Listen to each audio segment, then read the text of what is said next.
Dear students, আজিৰ ভিডিঅ'ত আমি আলোচনা কৰিম অষ্টম শ্ৰেণীৰ ইংলিছৰ lesson number 15 welcome to the AI world. এই চেপ্টাৰটিৰ অসমীয়া ভাৱানুবাদৰ ওপৰত। এই চেপ্টাৰটি মই তোমালোকক অসমীয়াত অনুবাদ কৰি দি আছোঁ। তোমালোক সকলোৱে ভালকৈ পঢ়ি ল'বা, শিকি ল'বা এবাৰ, তেতিয়াহ'লে ইয়াৰ কুৱেশ্যনবিলাক শিকোঁতে তোমালোকৰ সহজ হ'ব। আৰু ইয়াৰ কুৱেশ্যন এনচাৰবিলাক পৰৱৰ্তী ভিডিঅ'ত আলোচনা কৰি দিম। তোমালোকে তাৰ পৰা লিখি লৈ শিকিব পাৰিবা। যিসকল ছাত্ৰ ছাত্ৰীয়ে এতিয়ালৈকে চেনেলটো ছাবস্ক্ৰাইব কৰা নাই, তোমালোকে ছাবস্ক্ৰাইব কৰি দিবা। কেৱল অষ্টম শ্ৰেণীৰ নহয়, নৱম, দশম, একাদশ, দ্বাদশ সকলোবিলাক শ্ৰেণীৰ তোমালোকৰ বেলেগ বেলেগ ছাবজেক্টৰ সহায় পাই থাকিবা এইটো চেনেলৰ পৰা। এতিয়া ব'লা ভিডিঅ'টি ষ্টাৰ্ট কৰোঁ।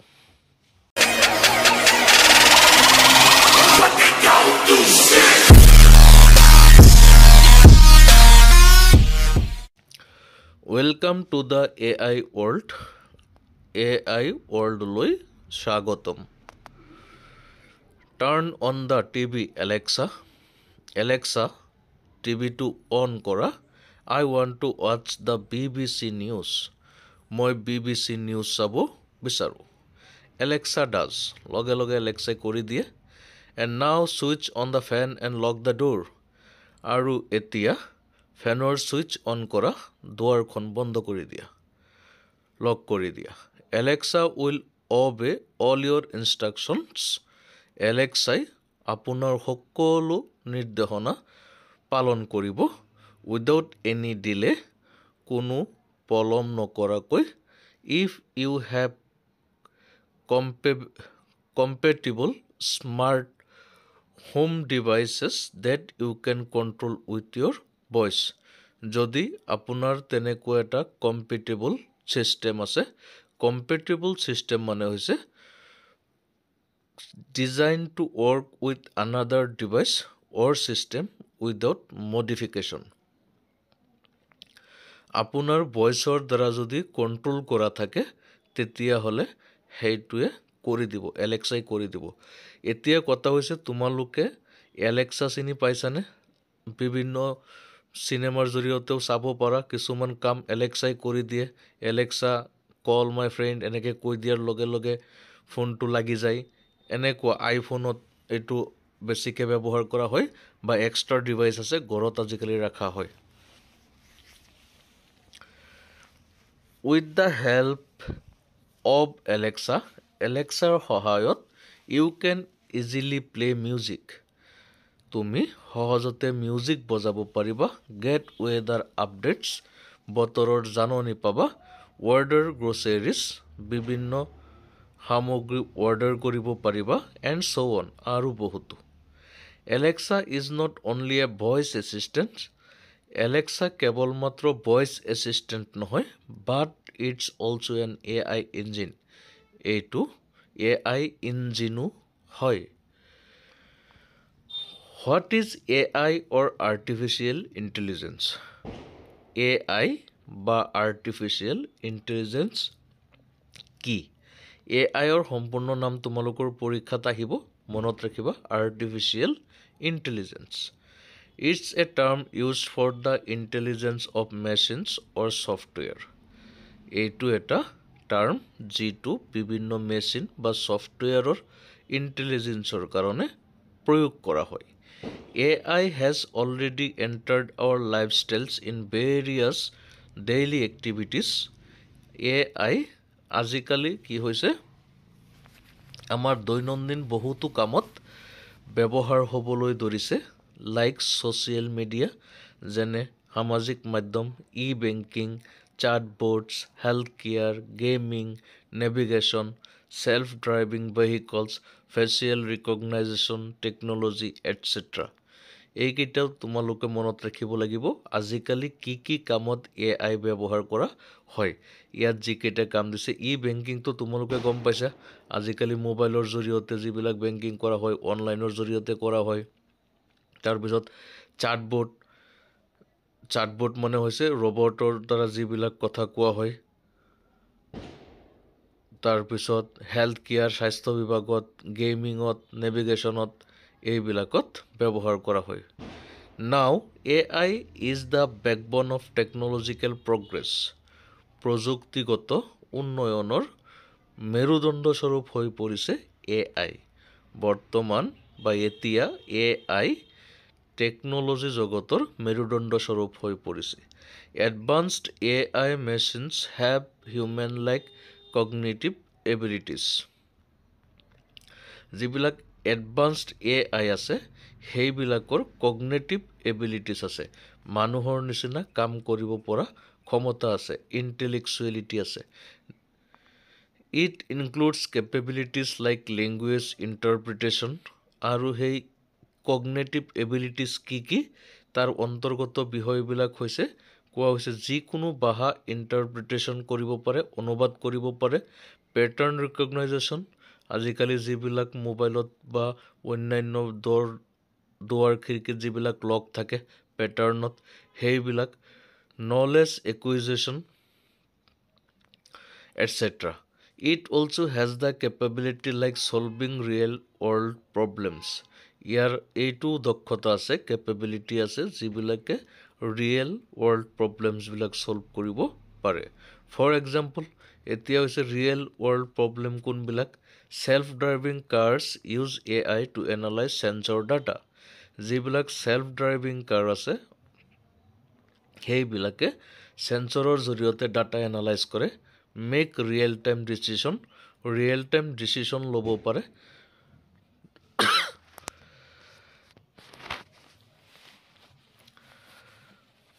And navigate safely on roads আৰু ৰোডত নিৰাপদে নেভিগেট কৰিব পাৰে banks and credit companies use AI to detect fraudulent transactions by analyzing transaction patterns and anomalies in real time. বেংকত বা বিভিন্ন ক্ৰেডিট কোম্পানীবিলাকত AIৰ জৰিয়তে বিভিন্ন ফ্ৰডুলেণ্ট মানে হৈছে যিবিলাক মানে অবৈধ কাম হয় অসৎ কাম হয় এইবিলাক লেনদেনৰ ক্ষেত্ৰত অসৎ কামবিলাক ডিটেক্ট কৰিব পাৰে চিনাকীকৰণ কৰিব পাৰে আৰু সেইবিলাকৰ কিহৰ ওপৰত ভিত্তি কৰি কৰে ট্ৰানজেকশ্যন পেটাৰ্ণ বা এনমেলিছৰ ওপৰত ভিত্তি কৰি এনমেলিছ মানে হৈছে মানে এবনৰ্মেল কিছুমান কাম কাজ সেইবিলাকৰ ওপৰত ভিত্তি কৰি ডাটা এনালাইজ কৰি ফ্ৰড ডিটেক্ট কৰিব পাৰে AIৰ জৰিয়তে Suppose you want to book an LPG cylinder ধৰি লোৱা তুমি LPG cylinder এটা বুক কৰিছা what you have to do is just dial the number তুমি কৰিবলগীয়া কামটো হৈছে কেৱল তুমি নাম্বাৰটো ডায়াল কৰা a voice will instruct you what to do এটা ভয়েসে তোমাক ইনস্ট্ৰাক্ট কৰিব নিৰ্দেশনা দিব কি কৰিব লাগিব এণ্ড কনফাৰ্ম ইয়ৰ বুকিং আৰু তুমি বুকিং কনফাৰ্ম কৰিবা এইটো মোবাইলত যেনেকৈ ধৰি লোৱা কিবা হেল্প লাগিলে কয় নহয় এক দবাই দিয়ক দুই দবাই দিয়ক তেনেকুৱাকৈ কৰিব পাৰিবা ইন দিছ প্ৰচেছ এই প্ৰক্ৰিয়াটোত AI কাম কৰে AI also works as a language interpreter ইয়াৰ উপৰিও AI দুভাষী হিচাপে কাম কৰে দুভাষী মানে হৈছে যিয়ে ভাষা ট্ৰান্সলেট কৰে সাপোজ ধৰি লোৱা ইউ মিট এ ফ্ৰেঞ্চমেন তুমি এজন ফ্ৰান্সৰ মানুহক লগ পাইছা হাউ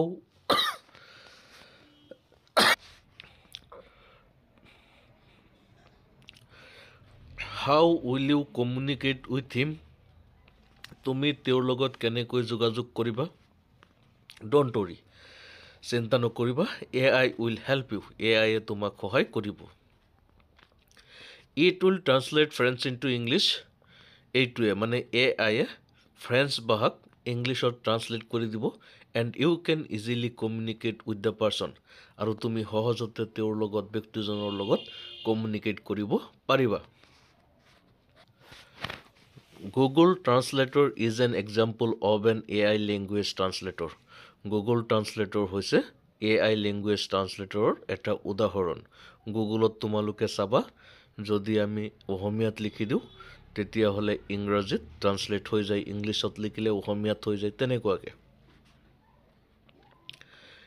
ইন মেনি ছাচ মেটাৰ্ছ, আৰু বহুতো ক্ষেত্ৰত AI ৱৰ্কছ ইফিচিয়েণ্টলি, AIয়ে যথেষ্ট কাম কৰে। হাউএভাৰ, যিয়েই নহওক, AI lacks independent thought and creativity which are the basis of scientific research and discovery. AIয়ে কি কৰে? স্বাধীন চিন্তা আৰু সৃষ্টিশীলতাক বিশেষ ৰিচাৰ্চ কৰে আৰু আৱিষ্কাৰ কৰে। স্বাধীনভাৱে চিন্তা কৰি আৱিষ্কাৰ কৰে। The journey of human civilisation from the primitive to the present day is amazing. অতীত কালৰ পৰা, প্ৰিমিটিভ সময়ৰ পৰা বৰ্তমানলৈকে সভ্যতা যিটো হৈছে, হিউমেন চিভিলাইজেশ্যন হৈছে, এইটো বৰ এমেজিং, আশ্চৰ্যকৰ বা আমোদজনক। Our mother earth is millions and millions of years old. আমাৰ মাতৃ পৃথিৱীখন মিলিয়ন মিলিয়ন বছৰ বয়সীয়া। Life came into existent much later. ইয়াত বহুত পিছতহে জীৱৰ সৃষ্টি হৈছে। The first living things that came into existence were probably soft jelly like substances without any cells or bones and were living in the sea. প্ৰথমে পৃথিৱীখনত যিবোৰ জীৱ আৱিষ্কাৰ হৈছে, সম্ভৱতঃ সেইবিলাক সাগৰীয় জেলিৰ নিচিনা জীৱ আছিল, যিবোৰৰ কোনো চেলছ আৰু বনছ নাছিল, কোষ আৰু হাড় নাছিল, আৰু সেইবিলাক সাগৰত বাস কৰিছিল। গ্ৰেজুৱেলি, লাহে ধীৰে, আদাৰ living beings came into existence. অন্যান্য জীৱৰ পৃথিৱীত সৃষ্টি হৈছে। First the simple animals. প্ৰথমে সৰল জীৱবিলাকৰ সৃষ্টি হৈছে, যিবিলাক এককোষী জীৱ আছে। এণ্ড লেটাৰ মোৰ কমপ্লেক্স ওৱানছ লাইক হিউমেনছ। আৰু তাৰপিছত বহুকোষী জীৱ বা জটিল জীৱবিলাকৰ সৃষ্টি হৈছে, যেনে মানুহ। Man when he first came. মানুহ যেতিয়া প্ৰথম আহিছে পৃথিৱীত, must have been surrounded by many huge animals. সম্ভৱতঃ বহুতো ডাঙৰ ডাঙৰ জীৱ জন্তুৰ দ্বাৰা পৰিবেষ্টিত আছিল। And he must have lived in fear of them. আৰু তেওঁ মানুহ সেইবোৰৰ ভয়ত জীয়াই থাকিছিল। বাট টুডে, কিন্তু আজিকালি, man is the master of the world. মানুহেই পৃথিৱীখনৰ গৰাকী হৈ পৰিছে। How has it become possible? আৰু এইটো কেনেকৈ সম্ভৱ হৈছে? It's obviously not by physical strength. এইটো অৱশ্যেই শাৰীৰিক শক্তিৰ জৰিয়তে নহয়। Because many animals are stronger than man. কিয়নো বহুতো জীৱ জন্তু আছে যিবোৰ মানুহতকৈ বেছি শক্তিশালী। But it has become possible by his intelligence. আৰু এইটো সম্ভৱ হৈছে মানুহৰ বুদ্ধিমত্তাৰ কাৰণে। And the ability to think, আৰু চিন্তা কৰিব পৰা ক্ষমতাৰ কাৰণে। হুইচ ছেপাৰেট হিম ফ্ৰম আদাৰ এনিমেলছ, যিবোৰে মানুহক অন্য জন্তুতকৈ পৃথক কৰিছে।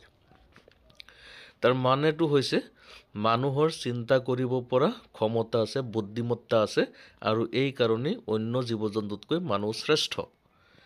দিছ ইভলিউশ্যন অফ হিউমেন বিংছ, মানুহৰ এই বিৱৰ্তন is based on his inquisitiveness, এইটো মানুহৰ কৌতূহলৰ ওপৰত নিৰ্ভৰশীল, বেছ কৰা, which leads to different discoveries and scientific ইনভেনশ্যনছ।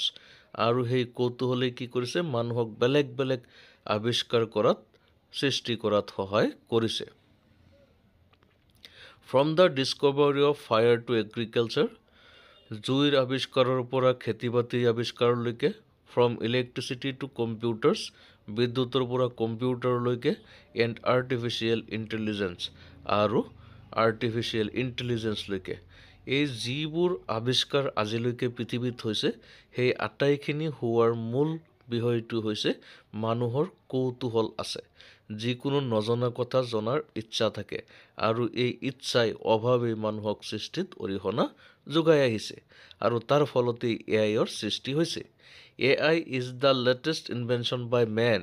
AI হৈছে মানুহৰ latest আৱিষ্কাৰ it has brought about a revolutionary change in the world ইয়ে পৃথিৱীখনত এক বৈপ্লৱিক পৰিৱৰ্তন সাধন কৰিছে but we must remember that কিন্তু আমি মনত ৰখা উচিত যে human existence is possible only if we keep our mother earth suitable for living beings এই পৃথিৱীত মানুহ থকাটো সম্ভৱ যদিহে আমি আমাৰ মাতৃস্বৰূপ পৃথিৱীখনক জীয়াই থকাৰ উপযোগী কৰি ৰাখো অৰ্থাৎ এআই থাকক বা নাথাকক আমি পৃথিৱীখনৰ যতন কৰিব লাগিব পৃথিৱীখনত প্ৰদূষণ মুক্ত কৰিব লাগিব তেতিয়া হ'লেহে মানুহ এক্সিষ্ট কৰা সম্ভৱ হ'ব হোৱাটএভাৰ হাইট উই এচিভ আমি যিমানেই শিখৰত আৰোহণ নকৰোঁ কিয় অৰ্জন নকৰোঁ কিয় we should not forget that আমি পাহৰি যোৱা উচিত নহয় যে our first duty is to protect mother nature আমাৰ প্ৰথম ডিউটি হৈছে দায়িত্ব হৈছে আমাৰ মাতৃ প্ৰকৃতিক সুৰক্ষা দিয়া উইদাউট হোম যাৰ অবিহনে নো লাইফ কেন ছাৰ্ভাইভ কোনো জীৱই জীয়াই থাকিব নোৱাৰে এইখিনি হৈছে এইটো চেপ্টাৰত তোমালোকৰ অসমীয়া অনুবাদ এইখিনি তোমালোকে অনুবাদটো এবাৰ দুবাৰ চাই ল'বা তেতিয়াহ'লে কুৱেশ্যন এনচাৰবিলাক শিকাত সহায় হ'ব এই চেপ্টাৰৰ পৰা যদি তোমালোকৰ কিবা কুৱেশ্যন থাকে তোমালোকে কমেণ্টত কুৱেশ্যন কৰিব পাৰা অসমীয়াত ইংলিছত কোনো অসুবিধা নহয় মই তোমালোকক উত্তৰ যোগান দিয়াৰ ব্যৱস্থা কৰিম আগন্তুক ভিডিঅ'ত এইটো চেপ্টাৰৰ কুৱেশ্যন এনচাৰ লৈ আহিম আকৌ লগ পাম ধন্যবাদ